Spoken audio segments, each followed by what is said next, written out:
Welcome back to 38 Move Blunder. My name is Shonda and I am an adult chess improver. We're going to look at a couple games that I played a couple days ago and see what we can learn.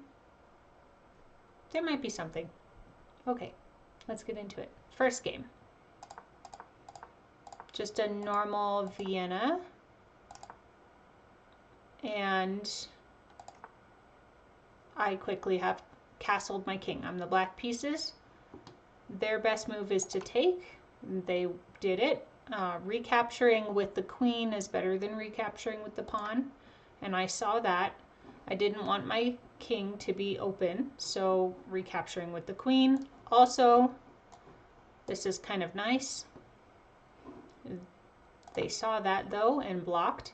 If they hadn't blocked, let's say they did something like that, it is a mate in one. You just queen down, mate. But they did not. They put the knight in the way, which is very good. At my level, nobody blunders this anymore, which is a bummer because that's pretty fun. Anyway, I went c6, just getting my other knight out. It wanted me to, what did it want me to do? It wanted, so this is where we're going to learn some things. Pushing that pawn, pushing this pawn. Developing the bishop a little bit more. Okay, that's fair. Developing the knight, not really horrible in my mind, but it didn't like it as much. They castle. Now it wants some flank pawn pushing and a knight move to get the bishop out. I moved my pawn up, developing this bishop. Wow, that was definitely not a way a bishop can move. So, eyeing a couple squares. It doesn't want to go there, but that made that bishop pretty happy. We have c3, I believe, is preparing d4. At least that's what I would play, but the computer just wants the bishop to go away. They play d4, and here the advantage for me grows quite a bit, and I didn't feel like this was anything major. So it wants take, queen up. It doesn't even want to recapture anyway because there's just horrible things happening here. That's why there's such an advantage. Unpinning the queen, grabbing that. Okay. At the end of that, I'm a pawn up. Not too horrible.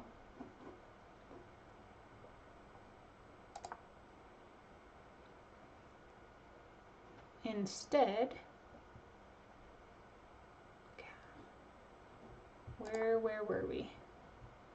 Here, there, I took, they took, I took. They threatened the queen, which is smart to get some activity. And I make the wrong move here. I thought check was the better move. I'm still plus, it's a 3.9 advantage. And taking with the queen was the idea, instead of the bishop, which I didn't see because I thought queen trade. Looks good to me, queen trade. Trading the queens, trading the bishops, and now I still have a little bit of an advantage, but not as much as I would have if I had just traded the queens.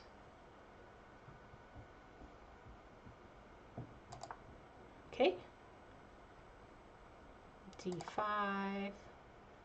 I'm threatening the pawn that doesn't have any guard.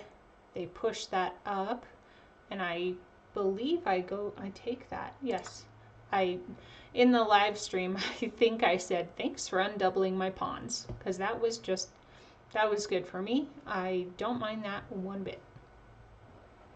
I have a 4.3 advantage though. Their king runs up. I move my rook down, thinking about just giving a check. They hang their rook. I hang my rook. Now my pawns are doubled again. And now it's a rush to see who can get their pawns up to make a queen. Pushing a pawn.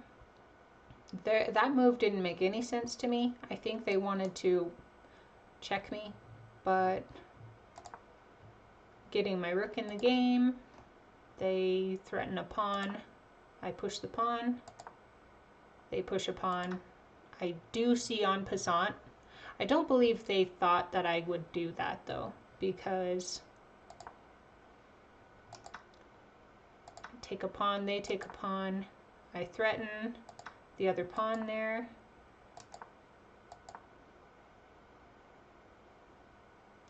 I think if they take, then I just make a queen with check, and I'll be winning that back soon anyway. And I gave it away.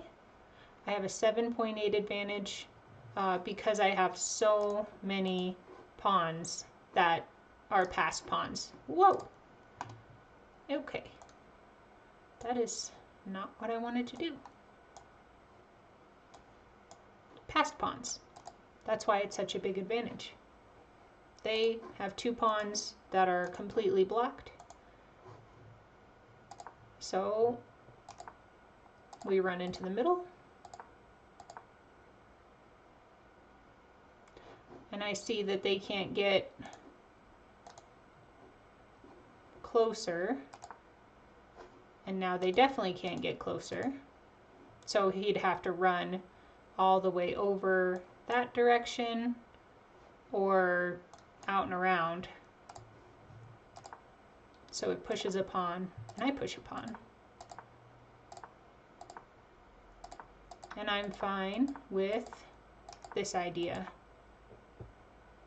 Make a queen. They move the pawn out of the way. Give a check.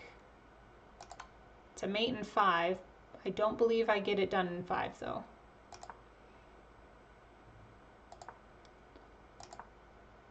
Four, 3.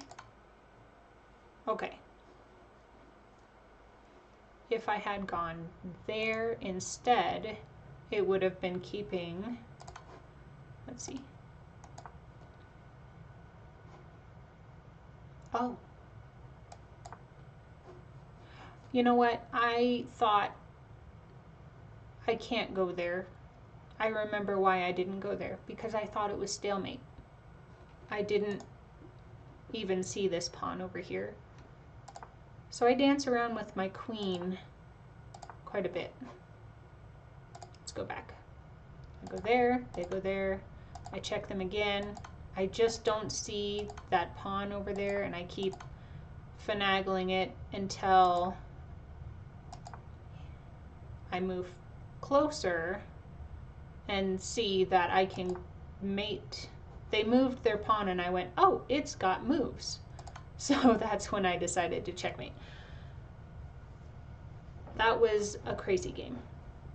I had 2 minutes and 50 seconds and they had 7 minutes and 53 seconds.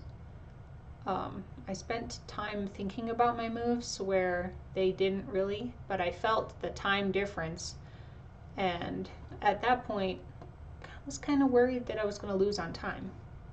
One of these other games, I lost on time. Let's check out this game real fast. Okay. Again, I have the black pieces. They start with their queen's pawn. Of course, I'm going to do a Dutch opening. This says Raphael variation, but definitely follows the Gotham Dutch course that I've been taking on Chesley. Okay, getting the pawn out is definitely part of that. The idea is to take that and double the pawns here because that's not great for them.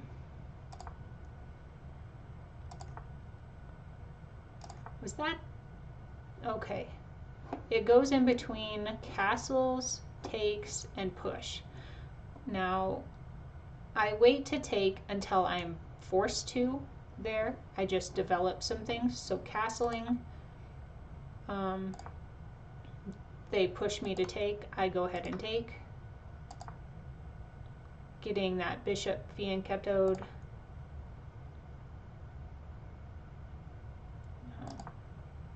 I was supposed to go d6 according to the computer, but this is also pretty good for me.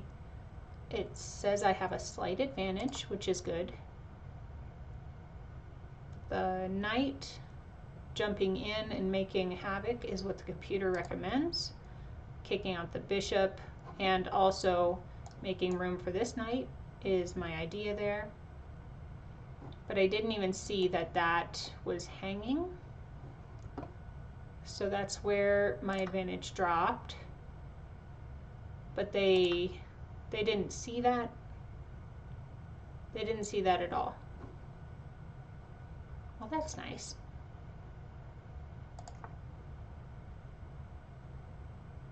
Okay. Queen over to threaten some things. I don't know if I saw that right then. Develop the knight. Do I see that they gave me a pawn? No, I don't see that. Okay. They take. I take with the knight. They threaten my knight with their knight. I hang a knight. Do they see that I hang a knight? We're both really blind to this bishop even doing anything. Many times this bishop could have taken something on that square. We're both really blind to it, apparently. So,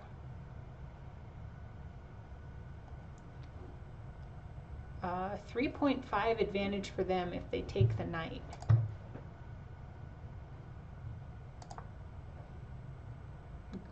Getting my rook in. Still, it's good for them to take. Wow, 4.4 if they just take the knight.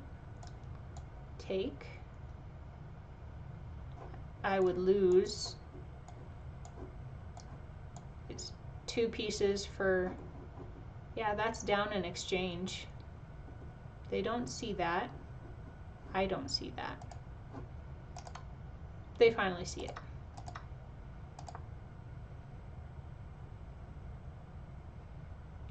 $4.6, and they.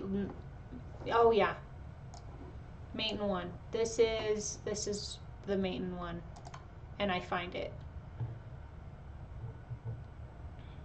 So they went from 4.5 points up, and they threw it away,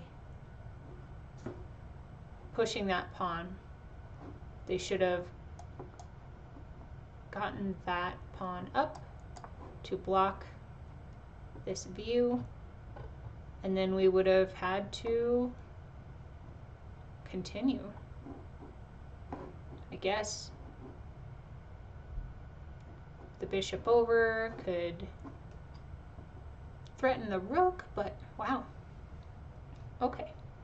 That one could have gone a lot better. There was a lot to learn there. Mainly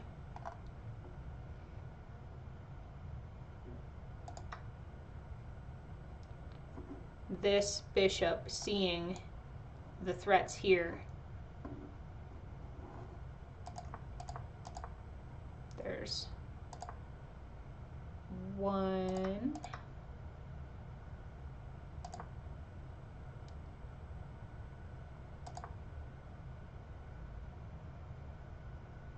Definitely just hanging that. And I can't retake because I'd lose a queen. And mate is threatened, so they have to push into the way. But if they didn't, then this bishop and this queen, this bishop right here is very powerful. A lot of the times in the Dutch defense, this bishop is the best. Well, I hope you learned some things from these two games. I will see you for the next episode. I will do a few more games next time. Let's blunder forward together. Bye.